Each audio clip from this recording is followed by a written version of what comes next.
fost o vreme împreună și-aveau atâtea zeci de gânduri să spun povestea lor iubită, dar tu citește-o printre rânduri.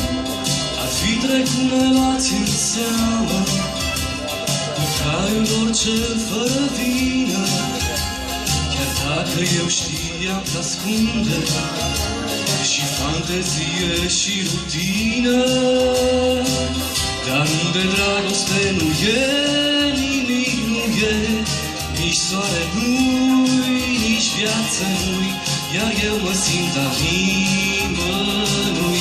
Dar unde dragoste nu e, nimic nu e, nici soare nu-i, nici viață nu-i, acolo unde nu ești tu, acolo unde nu ești tu.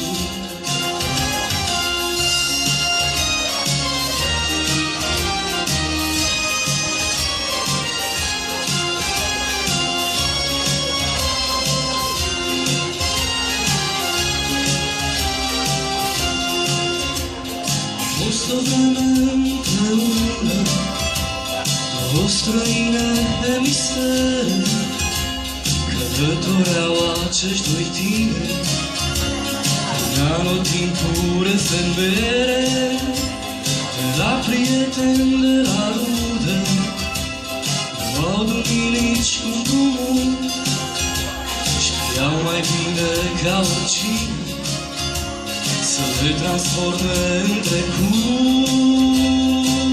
Dar unde dragoste nu e, nimic nu e, nici soare nu-i, nici viață nu-i, iar eu mă simt al nimănui. Dar unde dragoste nu e, nimic nu e, nici soare nu-i, nici viață nu-i, acolo unde nu ești tu, acolo unde nu ești tu.